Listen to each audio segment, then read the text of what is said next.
Today's video will help you realize something very important about the mind. And realizing this is the key to going deeper in your meditation, in your self-inquiry practice. So let me read a quote to you by Nisargadatta Maharaj. He said, "It is the mind that tells you that the mind is there. Don't be deceived. All of the endless arguments about the mind are produced by the mind itself for its own protection, continuation, and expansion. It is the blank refusal to consider the convolutions of the mind and the convulsions of the mind that can take you beyond it." So once again, it is the blank refusal to consider the convolutions and convulsions of the mind that can take you beyond it. As you're going deeper in your practice, perhaps you're sitting down and meditating and trying to practice the self-inquiry pointer, trying to become aware of being aware, simply being. And you notice thoughts talking about, hey, maybe this is boring, or do I really need this? What's the point of this? Am I doing this right? Notice how all such thoughts you're having once again bring you into a state of thinkingness, into identification with thoughts. They get you into a state of perceiving life from thoughts. The moment this thought arises that, oh, this is boring, or am I doing this correctly? Oh, I have a doubt about this practice, let me ask it. In that very moment, you become interested in the thought, you believe in it, you believe in its validity, in its seeming reality, and that thought instantly becomes the subject of experience. It becomes attached to me. It feels like what I am. And now I start to perceive life from that thought. Notice how this is happening. This is one of the main things that you have to really become aware of in your practice, that your interest in thought, in what it says, binds you to it. And not only binds you to it, you quite literally feel like you become it. You are that. So the moment you identify with the question or the thought, am I doing this right? Or is this what I'm supposed to be doing? Am I practicing correctly? In that very moment, you actually become the confused one. And now thought is only looking for more thought to resolve its situation somehow. But more thinking will never resolve its situation. So you have to see here, as Maharaj says, it is the mind that tells you the mind is there. All the talking about mind, about the spiritual practice that is happening on a mental level, is happening from the mind, about the mind. Don't be deceived. All the endless arguments about the mind are produced by the mind itself. So, I get in the comments all the time, hey, Sunny, why are you saying that thoughts are bad or to disengage from thoughts? Thoughts are beautiful. This is what we are here in life to do, to think and to create and this and that. Firstly, these teachings are not saying, hey, thought is bad or thought is the villain.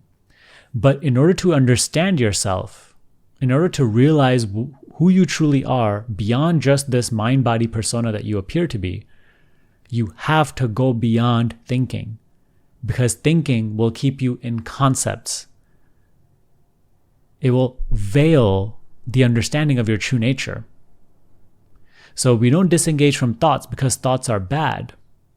We disengage from thoughts because in the moment that you disengage and you simply rest without thoughts, your true nature begins to reveal itself, be understood. Your impersonal being. Now, when thought creates all of these arguments for you to keep thinking or stay in thinking, that's where you have to see this principle. All the endless arguments about the mind are produced by the mind itself for its own protection, for its own survival. You, the seer of these thoughts, are not the thoughts. You are not what you perceive. You are not the talker which, by the way, is entirely personal.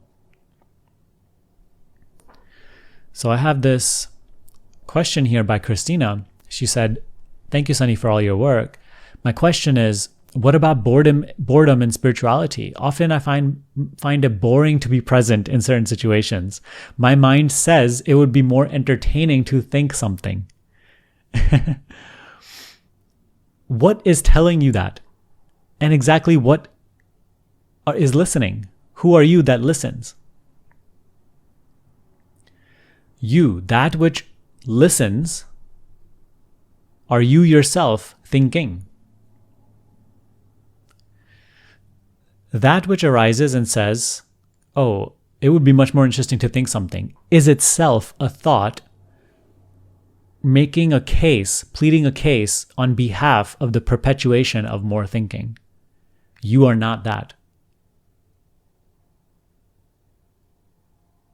You are that which perceives the thought arising and subsiding, while you remain the same. If it's entertainment you want, then continue thinking. Trust me, thinking will give you plenty of entertainment and stimulation, but it will always keep you immersed in objects, lost in appearance, what appears to be true. But to understand yourself, you have to see even such thoughts with the eye of wisdom, with the eye of awareness. You have to notice that even these thoughts are simply concepts, and drop them at will in that very moment, and simply rest as what you remain, as the presence. Boredom itself is a passing feeling or mood which you perceive. You are not that. There's nothing entertaining or boring about presence. Presence simply is. It is what you here and now feel as life. Even when you are deeply entertained, at the heart of that experience is this sense of aliveness, this presence, which illuminates that sense of entertainment. And even when you are bored, there is that deep aliveness, the sense of presence, which animates also that experience. Now you are becoming interested in that which does not change, while all of these emotions and feelings and moods and thoughts which argue about other thoughts constantly change. You are not what you perceive. You are the seer.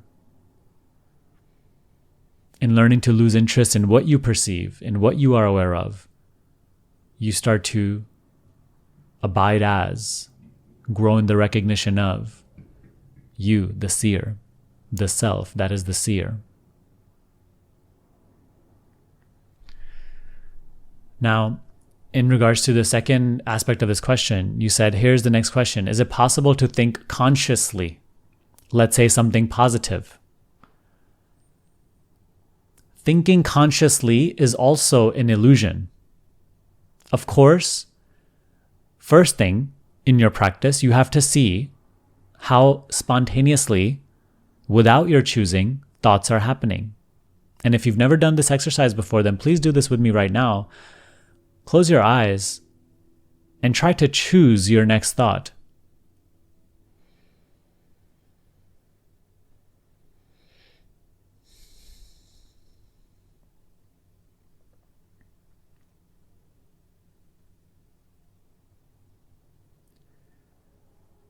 What exactly is your process of choosing your next thought? Is it not just saying whatever comes to your mind next?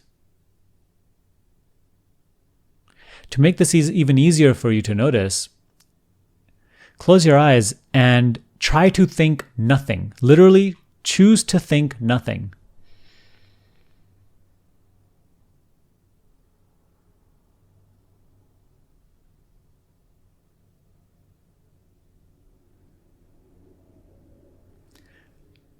Perhaps instantly thoughts started coming regardless of you not wanting to think. What thought arose, you didn't choose. When it arose, you didn't choose. What it was saying, you didn't choose. Even if you were able to hold off from thinking for a while, eventually a thought arose. What it was saying, you didn't choose. When it came, you didn't choose. So you have to realize that thoughts are just simply just happening, arising, subsiding, arising, subsiding. They are not your activity. They are not what you are. You are not the doer of thoughts. Even when you say, I will choose my next thought, and then you close your eyes and try to choose your next thought, and you think of something like chair or table. Exactly what process did you go through to choose that thought? See that even that choice that you are making is an illusion. You just said whatever came to mind. Why did you say chair instead of saying a billion other things you could have said? For the simple reason, it just came to your mind first. You didn't choose anything. You didn't go search in any catalog of concepts and say chair as opposed to pancake or world. You just said whatever came to your mind. So of course, on the level of personal life, you can choose to think consciously. You can think positive thoughts and you can think, I want to go do this, I want to go do that. And that's fine. But ultimately, on a realer, truer level, understand that that choice that you have to think your next thought is an illusion. In fact, you are not a thinker. What you are, awareness, does not think. It cannot think. It doesn't have the capacity to think. What's actually happening if you look into your direct experiences, thought arises and is known. There's witnessing of it. There's seeing of it. There's awareness of it. You are only the seer of thought. You are not its chooser. You are not its doer. It is not your activity. And it certainly is not what you are. These things you cannot just hear about. You have to play around with it and confirm these things for yourself in your experience through daily, consistent practice.